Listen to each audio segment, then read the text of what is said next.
자, 시작해봅시다. 오늘 배워야 할 주제 4.19 혁명이에요. 먼저 우리가 4.19 혁명 들어가기 전에 먼저 현대사의 개관 그 부분 정확하게 하고 가야 돼요. 현대사가 이게 안 되면 공부에 의미가 없어요. 막 나중에 배웠다가 그 내용들이 막 섞이게 되거든요. 아무 의미 없어요. 자, 꼭 기억하셔야 된다고 했죠. 현대사 어떻게 한다? 일제강점기가 1, 2, 3, 4, 10년대, 20년대, 30년대, 40년대 1, 2, 3, 4고 일제강점기 끝난 현대사는 5, 6, 7, 8이다. 그래서 50년대, 60년대, 70년대, 80년대가 각각 대통령 누구? 이승만, 박정희, 전두환.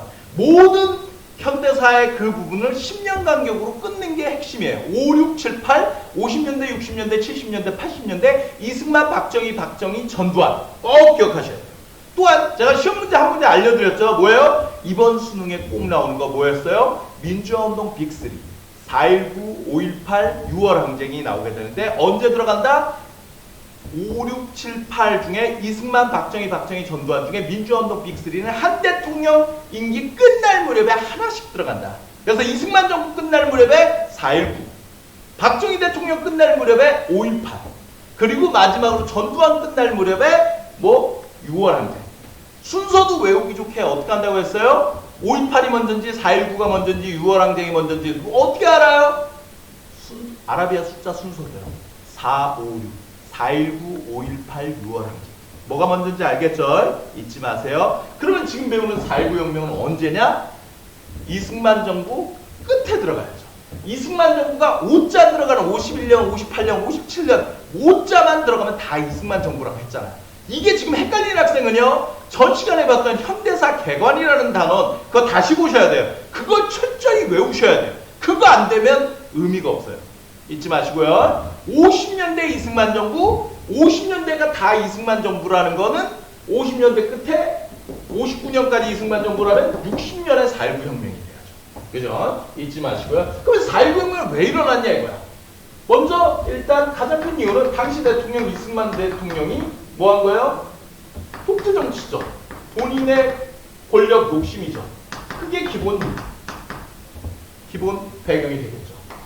이분이 광복 이후 대통령 계속해서 이 시기에 되면 네 번째 대통령 선거에 나서는 셈이에요. 사실은 12년 한 거 그것도 모자라서 60년에.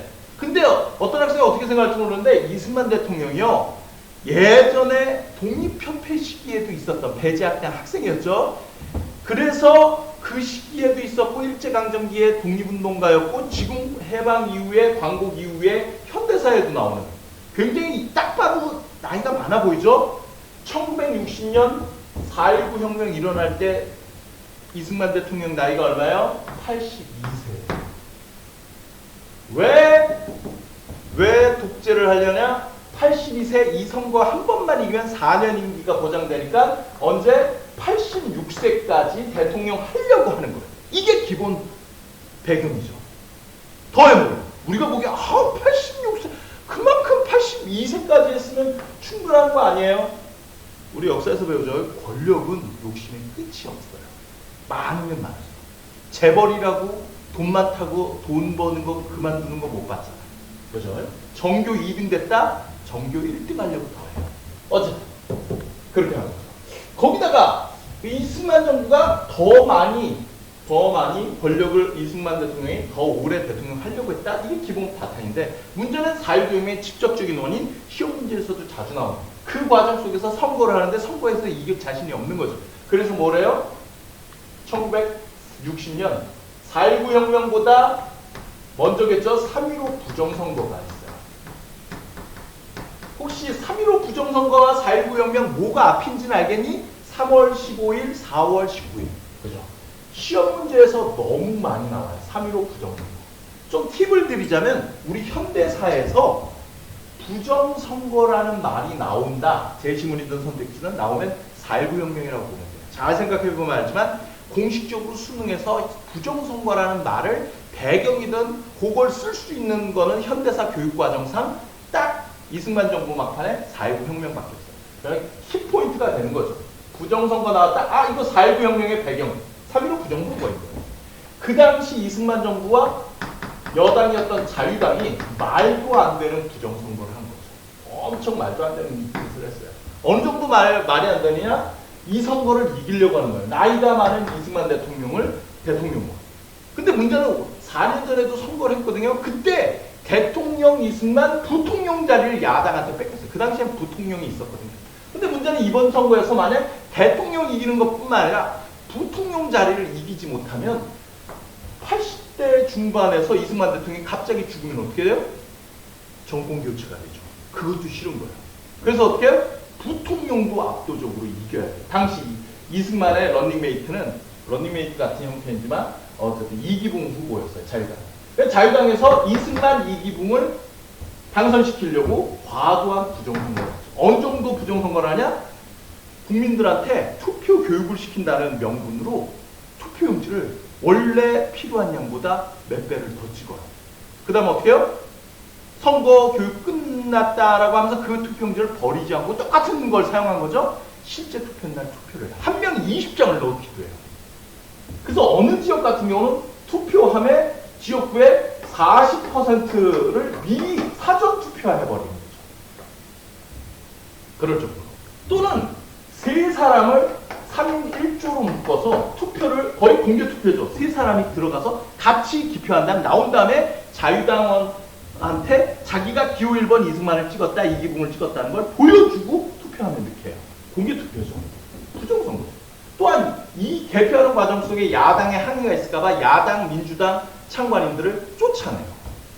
그리고 당시 얼마나 했는지 야당, 민주당의 선거 유세가 흥행이 되면 뉴스에도 나오고 좀 사람들이 몰릴까봐 아예 야당이었던 민주당의 선거 유세 못 가게 하려고 어떻게 해요? 갑자기 선거 유세가 있는 일요일날 초중고 학교에 등교령이 내립니다. 나중에 보시면 알죠? 4.19 혁명 때 왜 초등학생, 중학생, 고등학생 왜 분노를 해요? 일요일날 선거 유세 그거 못 가게 하려고 일요일날 등교를 시켰거든요. 여러분 아시죠? 휴일날 등교하라고 하면 초중고 학생 열받죠. 물론 이것 때문만은 아니지만 기억을 하실 때 우리 민주화 운동에서 4.19, 5.18, 6월 항쟁 중에 초중고 학생들이 많이 나온 사례예요. 굉장히 많이 나와요. 그래서 4.19 혁명 기억할 때 그렇게 그 정도에다가 더 나가서 정치 깡패, 동대문 쪽에 있었던 정치 깡패들을 이용해서 이정재파를 이용해서 민주당 선거 유세를 습격하기도 하고요. 위협적인 분위기로 뭐 한다든가 기타 등등을 한 거죠. 아, 뭐 선생님 뭐 이거 했다고 뭐 달라질 그 정도의 그거겠어요? 심지어 야당 선거에 당시 이런 상황들을 보고 있던 경찰이 이걸 묵인했어요. 방주하고. 더 심하게도 하고. 경찰이 욕먹겠죠?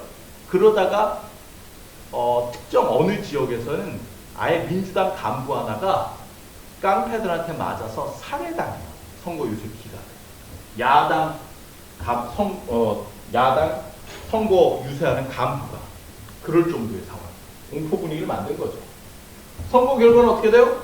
너무 많이 한 거죠. 미리 투표함에 40%를 넣었다는 건 잘못하면 어느 마을의 유권자가 100명인데 40표를 이승만, 이기붕표를 넣은 거죠. 근데 어느 날 그 마을이 투표율이 높아요. 70명 투표하면 어떤 일이 생겨요? 110표가 나와요. 유권자가 100명인데 110표가 나오면 이거 자기 스스로 부정선거죠. 이게 중간에 개표하다 말고 막 나와요. 왜? 이기붕, 부통령 이기붕의 표가 개표 도중 한 절반 했는데 어느 지역에서 100%가 나와요. 그러니까 막 이제는 여당이 놀래요. 아씨 저러면 안 되는데 왜? 그러다 유권자 수보다 늘어나도 안 되고요. 또 하나 뭐예요? 그 당시 이승만 대통령보다 부통령 이기붕의 표가 많아도 안 되거든요. 그래서 중간에 개표 도중에 지시가 내려요. 이승만의 표는 80%대로 그리고 부통령이었던 이기붕은 75% 수준으로 맞춰라 하는 바람에 깎아서 이렇게 가는 거죠.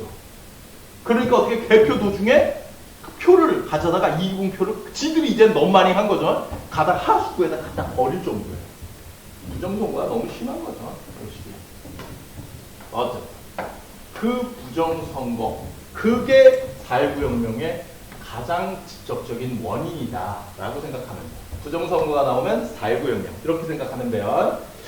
그럼 선생님 부정선거 때문이군요. 이 정도는 역사에서 다 풀어요. 근데 여러분 생각하셔야죠. 부정선거가 사실 우리 교과서에서 부정선거는 이것만 나오는데, 그러면 이승만 대통령이 이런 말도 안 되는 자유당 정권이 이때는 말도 안 되는, 요즘 보면 말도 안 되는 부정선거를 했는데, 그러면 그 전에 선거였던 60년 이전에 4년 전 56년이나 52년 선거 때는 아주 클린 선거를 했느냐? 아니, 우리가 어떤 애들 이거 보면 아 바보들 아니야?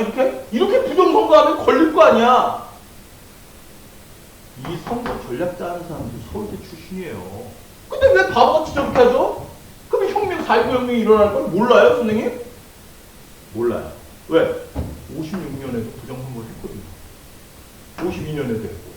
근데 어떻게 됐어요? 여러분 잘 아는 고무신 선거. 빨래 투표하고 1번 찍고 확인하면 빨래비누를 주고요. 고무신 요즘으로 따지면 비싼 농구화예요. 그걸 줬다고. 10만원, 20만원짜리를 1번 찍으면. 근데 그때는 왜 4.19 혁명이 안 일어나죠? 여러분 잘 생각하셔야 돼요. 부정선거를 했기 때문에 혁명이 일어나는 게 아니에요, 사실. 그 전에도 부정선거였고, 부정선거를 했는데 아무 문제가 없었으니 서울대 나오신 분들께서 선거 전략으로 이렇게 또 해도 되겠다라고 생각한 거죠. 그러다가 터지고. 그럼 뭐가 달라요? 사람은요, 여러분, 부패하고 부정했다고 분노하지 않아요. 그거에 분노하는 것 같지만 잘 보면 자기 상황에서 분노할 상황인가가 중요한 거예요. 그게 중요해요.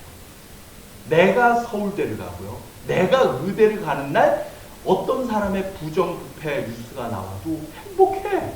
내가 연대 의대를 갔거든요. 내가 서울대를 입학하는 날은 세상 모든 게 밝아 보여요. 문제는 뭐예요? 내가 시험을 밀렸었다든가, 내가 안 좋은 결과가 생겼다. 작은 일도 짜증나요. 그럼 이때는 왜 그래요? 그 전에 부정선거 때는 왜 가만히 있다가 왜 이때만 터지냐고. 역사를 배워야 되는 이유죠. 그래서 이 시기에 뭐가 있어요? 경제적인 상황이 되게 나빠요. 이 시기에 제가 지난 시간 수업할 때 이승만 정부에서 전쟁 전 6.25 전쟁 전후로 해서 공짜 물자 원조를 왕창해줬고, 그 원조에 의해서 우리나라 경제가 돌아가는 원조 경제였어요. 우리나라 경제가 원조에 의해서 돌아가고 있었는데 미국이 50년대 후반에 가서 어떻게 해요? 그 원조를, 미국의 원조가 있죠. 그 원조를 어떻게 해요? 원조를 줄인 거죠. 감소화시킨 거예요. 우리나라가 원조에 의존하고 있는데 원조가 줄었다는 건 뭐예요? 우리나라에 광복 이후 최초의 엄청난 불황이 들어온 거죠. 실업률이 엄청 높아져요. 실업자가 거리에 쏟아져요. 물가는 오르고 불안한 거예요. 경제 불황일 때는 여러분 엄마가 아파트 투자로 10억을 벌고 20억을 벌면 혁명을 원하지 않아요.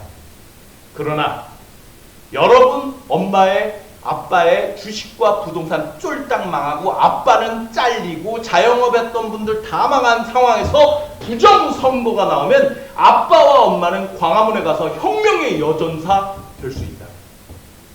분노했어요. 그래서 불황은 되게 무서운 거예요. 실업률이 폭등하는 그 상황입니다. 거기서 부정선거를 보자 사람들이 들고 일어나는 거죠. 이해돼요? 자, 정기과정 상황을 봅시다.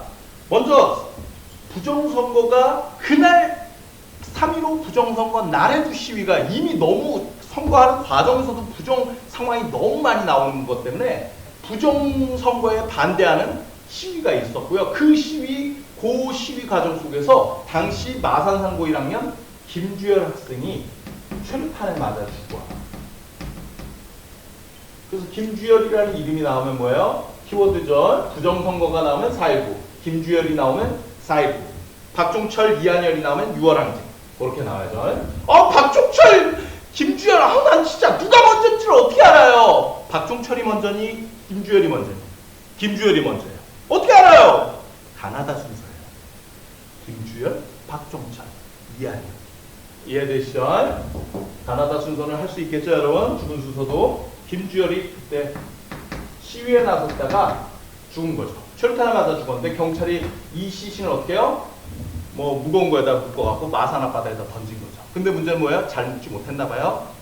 바다 위로 떠올라 버렸고 10여일 동안 이상 4월 초에 김주열 학생의 시신이 바닷물에서 떠오르자 바닷물에 담가놨다 했으니 얼굴 뿌릇뿌릇하죠. 김주열의 눈에 왼쪽 눈에 철탄이 박힌 채로 죽었는데 처참한 시신이 나온 거죠.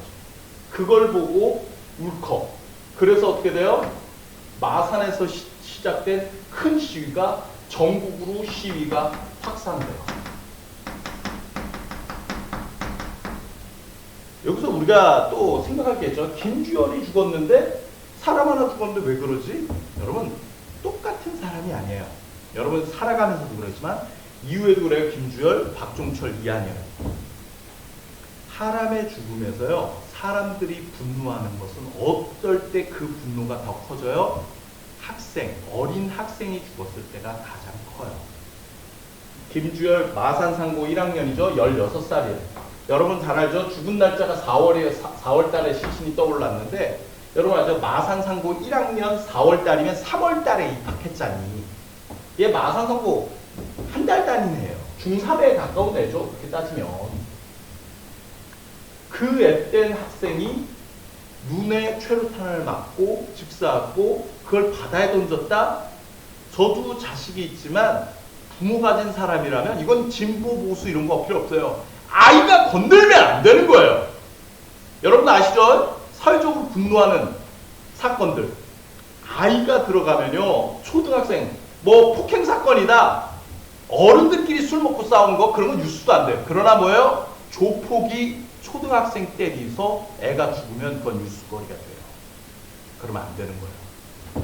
중3에 해당하는 학생이 시위에 나섰는데 교복체로 참혹한 모습으로 죽었잖아요. 부모 가진 사람들은, 자식 가진 사람은 그거 용납 못해요. 저도 울컥할 것 같아요. 그러니까 커지죠. 나중에 박종철, 이한열, 박종철도 마찬가지예요. 학생이 죽었어요.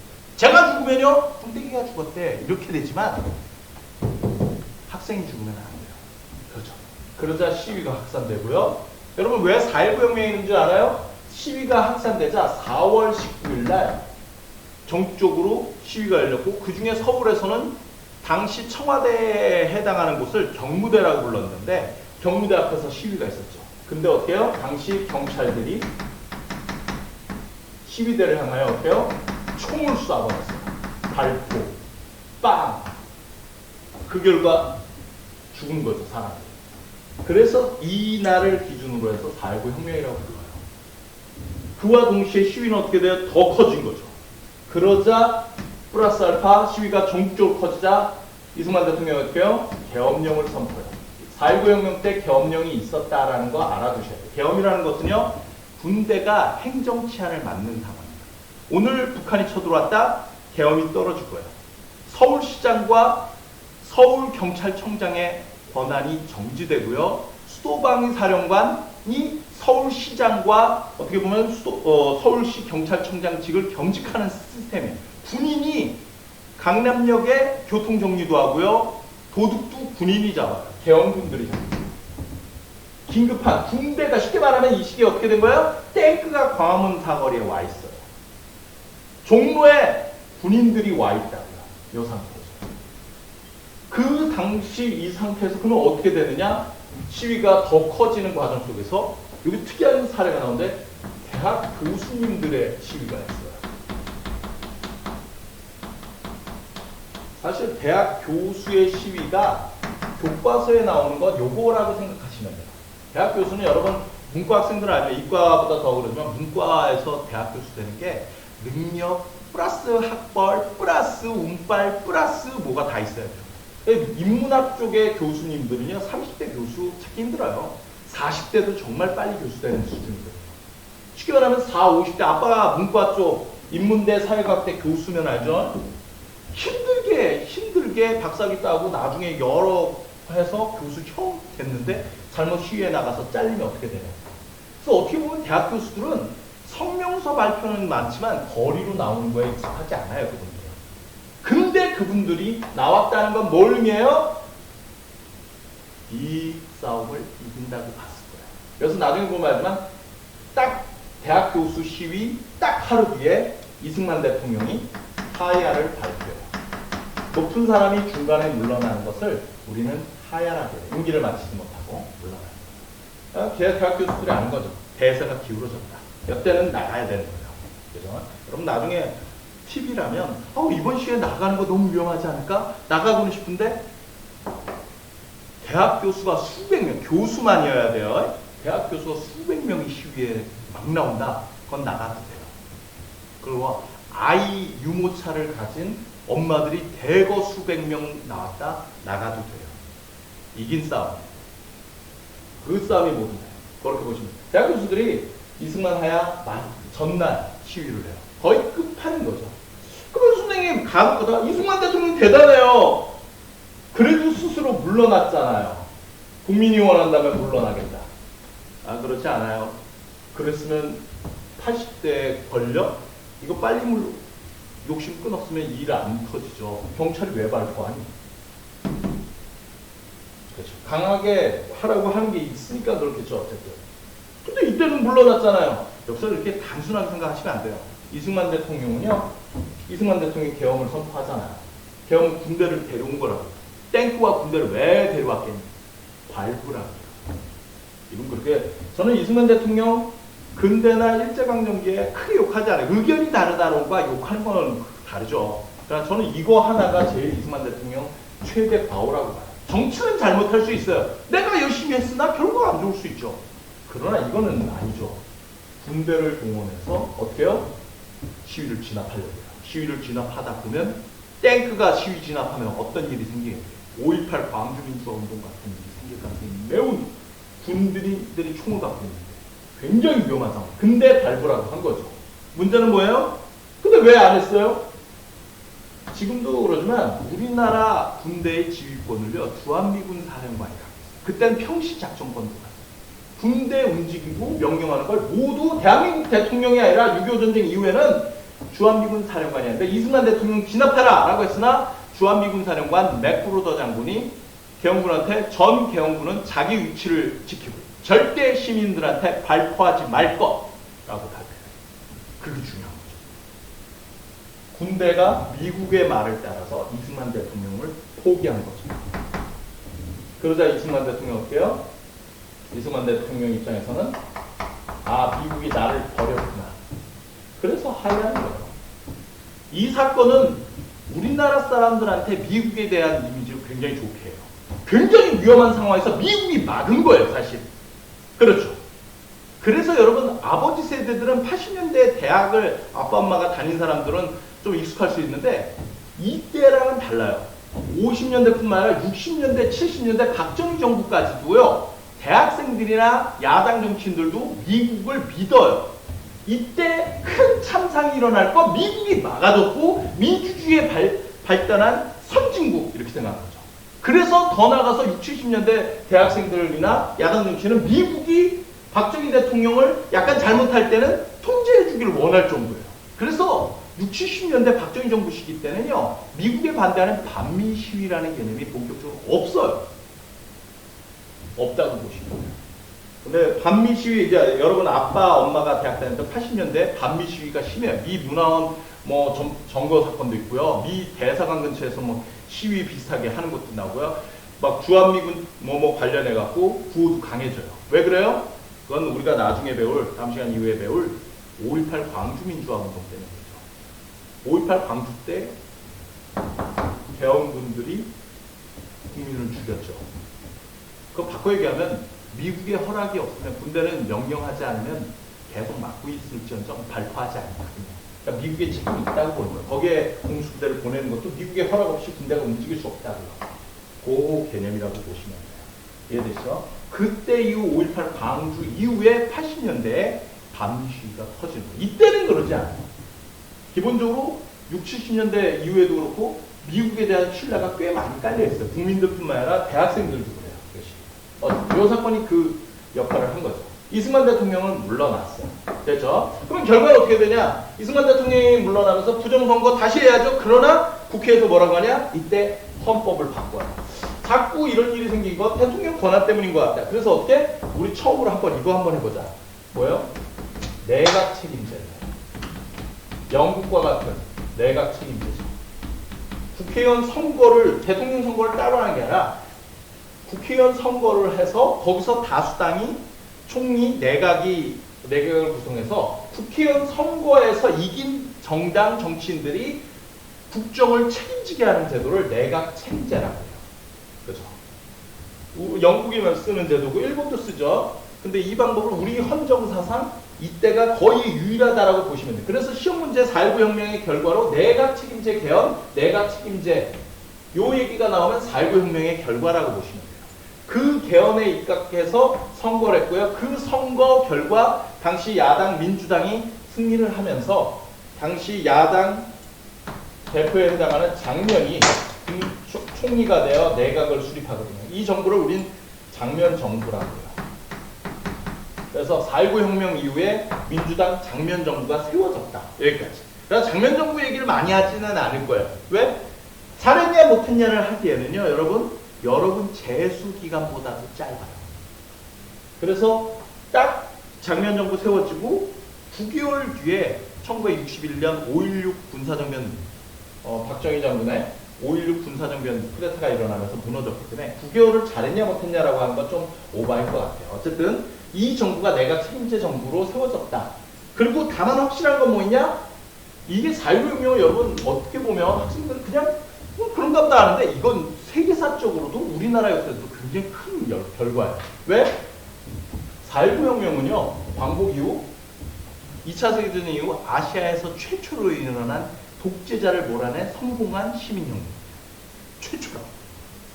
그리고 이 경험은요. 경험이 있는 사람과 없는 사람은 달라요. 잘못한 권력자를 스스로 시민들이 몰아낸 경험이 있다는 거죠. 이걸 이해 못하면요. 아시아, 아프리카에 40년 지금 독재하고 있는 무슨 장군, 아프리카 무슨 대통령 40년째 철권 통치. 쟤는 왜 저래? 그 나라는요. 해본 적이 없다고요. 이게 중요한 건 뭐예요? 우리 국민이, 시민이 직접 잘못하면 몰아낼 수 있다는 건 이게 처음일 뿐 이후에도 가능한 거예요. 이해되죠? 그리고 여기서 확대되면 뭐가 가능해요? 대통령이 잘못하면 국민이 몰아낼 수 있다. 탄핵도 가능했고 얼마 전에도 있었고요. 그렇다면 이 사회에서도 언젠가는 그게 더 확산될 거예요. 잘못하면 대통령도 날아가는데 잘못했는데 부패한 교장 선생님, 부패한 모모 당연히 적용 가능하죠. 안 해본 사람은 못해요. 그렇죠? 그렇게 생각하시면 되고요. 그 결과 4.19 혁명 직후에 우리 국민들이 민주화에 대한 요구가 굉장히 강해져요. 그땐 다 될 것 같았거든요. 그래서 먼저 4.19 혁명의 주된 역할을 했던 학생운동이 굉장히 활발해지고요. 또한 이 시기에 통일운동도 학생들이 중심이 되고 제야 쪽에서도 시민단체들 중에서 가자 북으로 오라 남으로 만나자 판문점에서 통일운동도 활발해져요. 그러니까 뭔가 대통령도 몰아냈다라는 그 자신감에 뭔가 사회를 다 바꿀 수 있다라고 생각한 거죠. 그러면서 노동운동도 활발해지고요. 우리나라 노동운동의 거의 활발한 노동운동이 시작된 시기가 이때라고. 물론 요거는 9개월 안 가서 5.16 군사정변 박정희 정부에 의해서 다 탄압받지만 이때는 4.19 혁명 직후에 국민들이 자신감을 갖고 민주화에 대한 요구가 강했던 시기나 정도 알아두시면 될 것 같아요. 자, 여기서 끊고 갈게요.